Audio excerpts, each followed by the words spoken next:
Hello, I'm Eddie Bradley, student at Full Sail University for game design.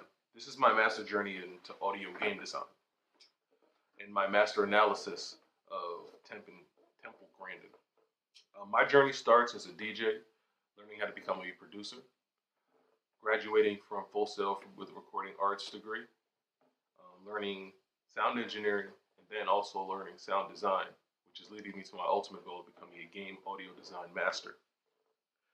In Robert Greene's book Mastery, he speaks on several masters. We're going to speak on Temple Grandin. From his book, we get a little bit of information about her background. She was diagnosed at 3 years old as autistic, but she never allowed that to defer her or curb her lifestyle. She incorporated her two loves, which is animals and engineering, and ultimately carved that into her life goal and her subject of mastery. She graduated from Arizona State University with a master's in animal sciences, and utilized those skill sets and her autistic needs of touch to develop systems for farms and make more humane slaughterhouses. She later became a proficient writer, a professor, and a lecturer. The first thing that resonates with me with Temple is the fact that she has the ability to view herself in the third person. She developed the technique of becoming extremely objective, and it honed in and started with her ability of viewing herself in a third person perspective. Basically, seeing herself as a simple design, something that she would design in one of her engineering classes, and seeing the flaws that she has as possible flaws in her design and learning how to improve them. She evaluated herself efficiently and made corrections. I think that could apply to me directly. The first thing that I learned from her was her ability to utilize critiques. She utilized critiques in a very efficient manner.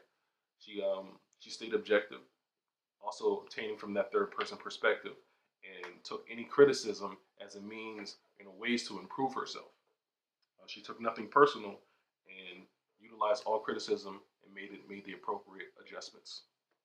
If she was available to ask a few questions, the first question I would ask her would be, does she still utilize the critique method? Does she still utilize the critique method as a system of improvement for her life and her career? The second question would be, what areas in her career and life does she use it with now? And the third question would be, what accomplishment is she most proud of?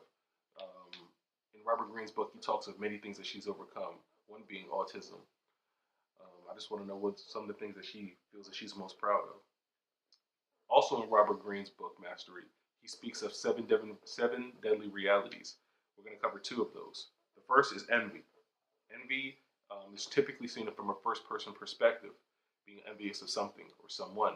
But in her case, and also in my case, envy came from a third-person perspective, being that she was being envied because of her abilities, which caused her co-workers to sabotage her work. The way she overcame this, and the thing that impacted me directly, was she learned how to incorporate other people into her own work scheme and her own designs, giving people the feeling of self-employment and the feel that they are imparted and impacted into the process.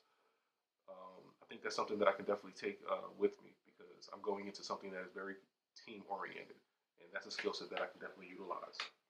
The second thing that Robert Greene talked about was rigidity. Early in her work as a speaker, she was called stiff and robotic and not personal.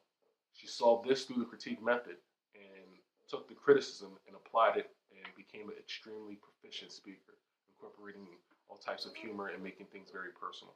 That's something that I can definitely utilize myself. It taught me to stay flexible and stay open for change. That concludes my talk. Thank you very much. And here are my references.